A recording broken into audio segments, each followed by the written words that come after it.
And then my husband was a Kansas veteran. From Kansas, he was in World War I the entire time, and of course, at World War I, and Kansas paid their men a bonus. And my husband got an $800 bonus. So our $800 came, and we bought where the bar is now. It's the mother lode right up here. We bought 5 lots from Mr. Packard. And the lots were $2 a piece, now they're $18,000 and $20,000, so figure it all out. And they were $25 a piece, so we bought the lots. We bought 5 lots from him for $125. And as Tony said, you can't make me leave the valley. He loved it really better than I did. So we opened the bar. And that's the reason we have so many gables. We have 4 gables on the bar. First bar, and then the cafe, and then the dance hall, and the curio shop. And we didn't take trips like everybody does now. We didn't go anyplace. We just stayed, and as we made money, I don't know that you made money, but a nickel was a nickel then, and a nickel is nothing now. You can throw it away and not miss anything, you know. But in those days, a nickel was a nickel, and a dime was a dime.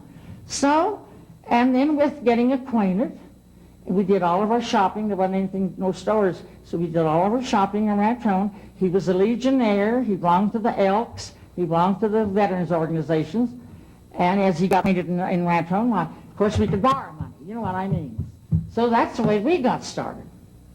So we built the first bar and just had dancing in the bar. And then as we made more, we just built on and got it all done, and other things as well. And my husband was a very ambitious man. He was a go-getter. He could just get things done and knew how and did. And then, of course, we had all that, and then we had the Monte Vista Lodge, then the Monte Vista, the bar, and then in 35 then, I think the Monte Vista Lodge, which is where the bank is now. The folks came from Oklahoma. Daddy John Wagner and Mama Zoe Wagner came from Oklahoma with their daughter, and they built the Monte Vista Lodge, completely modern, but they could afford their own light plant and their own water. They pumped the water up. They pumped the water up. Literally, you all drank river water, and nobody died. They all drank river water, but they would pump it up into a tank for pressure so it would come into the rooms so they could have it for baths and have water pressure. And the lodge was just beautiful. There's postcards on it now, and it was just a beautiful place. It was modern, but not modern that the 24 rooms had baths. They had for hims and for hers. You know, they had for hims and for hers. And I tell you, maybe you don't think after Saturday night if that wasn't a mess, I'm telling you. After being in the bars all night.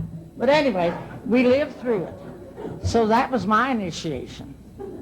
But we kept it, for several years. And then, of course, in the meantime, the town was building up. The town just grew. So many people came and started their businesses. And I'm still here. I wish he were here, but he isn't. He's always predicted that Red River would be something. And I don't know whether there will be something or not, but anyway, maybe it will. I don't know. But anyway. So, and I'm still here. And then we had the Evergreen Sandwich Shop. And then we came down here to the bar. And next to the Evergreen Sandwich Shop was a house. It was the Dodd. They named it the Dodd House. And the Dodd House was named after a mining man. And that was next to me. And then next to the Dodd House was Mr. Westerby. And that house is still there. Mr. Westerby was an old-timer in the early days. He was a trapper and a taxidermist. In fact, his house was just filled with mounted animals. And, of course, they've all passed on. And then as we go on, and the road, the highway doesn't go where it goes now. That was all swampland. You go straight, you didn't go straight. You turned there at Dr. Stider's and went this way, then you went that way. And then when you went that way, then Bert Phipps had his home there. He had a wife and 3 children.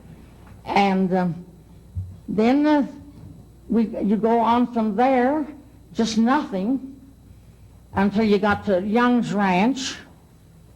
Mr. and Mrs. Young.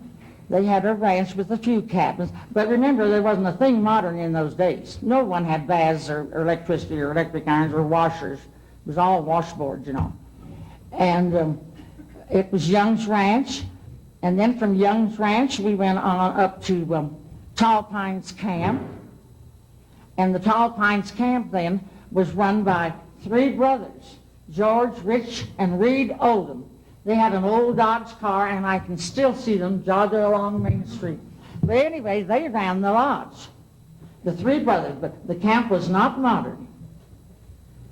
And then the boys passed on, and then the heirs, H-E-I-R-S, the heirs came in, the family, and they came in, and they started operating the lodge, and there's Winifred and Florence, two of them now. They came in 1935. In fact, they have had their 50 years of business in Red River. They started in, not counting the brothers' time, they're counting when they, so they'd had their 50 years of business in Red River. So they came, of course the camp is a resort now, completely modern and family operated. She has a museum. And then you go from there, on the road up the river was just a trail. Just only one horse could go up at a time. You couldn't go up two, you had to go one. And the good fishing, of course, was all up the river. All lake fishing, but you get a horse or get your burro or whatever. But it was too narrow a road. But as time went on, of course now they have a new road. You can go as many cars as you want and do anything that you want. And there's a lot of homes built up the river, a lot of homes, beautiful homes. No businesses yet, but a lot of homes up there.